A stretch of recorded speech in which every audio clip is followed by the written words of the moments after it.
Philippines was described as a poor man sitting on the golden pot of Asia. I'm Bern.mgptcbls and here's why Philippines is ophir. In Magellan's Voyage Around the World book, who was written by Charles E. Noel, Magellan connected Solomon's treasure, Ophir and Tarshish, with something else he had read in Barbosa. He read that it was located on Luzon, Ilocos. Then Pigafetta defines it. Of course, Barbosa is with Magellan that knew very well where Ophir was. Why you should believe that Philippines is ophir in the Bible and in the history. Here's why. First, Philippines is mining its gold since 1000 BC and until today, but still the number 2 country in the world with untapped gold deposit on the ground, and top 5 country worldwide for overall mineral deposit, again since 1000 BC. Many of those resources have been mined in the Philippines. Ophir has the largest mineral deposit and resources on the earth, including iron, lead, zinc, chromite, copper, and especially gold. Many country claims to be ophir that was based on nothing, while the Philippines fit as an exact science and no one proved this wrong with this conclusion. Is there anyone else in the running as the Asian land of gold? Like Yemen, India, Ethiopia? Second, multitude of islands in the Far East. The climate was not cold and not desert hot. It's Philippines. Africa and India are not multitude of islands, while Philippines has 7,000 plus islands. Third, has lots of gold and silver. Philippines is abundant of gold and silver. During ancient times, they could even just pick gold nuggets from the ground, and even rivers and even slaves were gold. Fourth, Solomon got ivory from Ophir.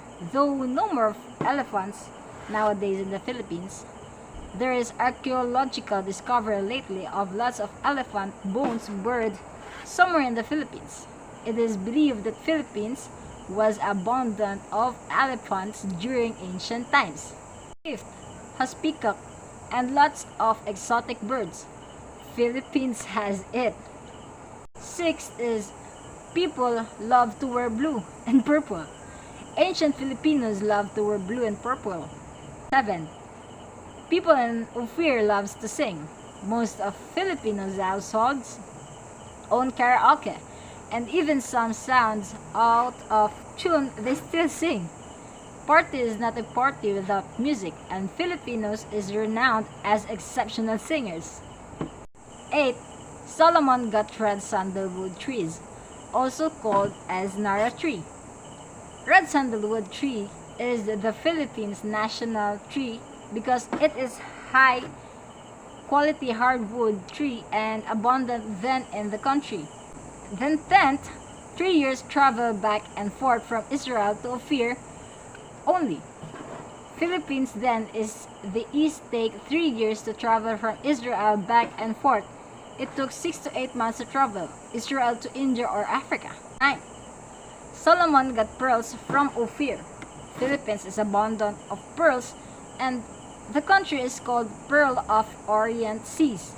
Also, Ophir has fine marble. It's Romblon marbles. Lastly, the prophecy about Ophir is the land from Far East who will spread the gospel throughout the world in the later times. Yes, Philippines seem to fit perfectly with the Bible's description of Ophir. 3-year voyage from Israel, so you rule out places near to Israel like Africa and Middle East as gold, silver, apes, peacocks, and agum woods. Group of islands. Philippines has thousands of islands, and that's why Philippines is ophir.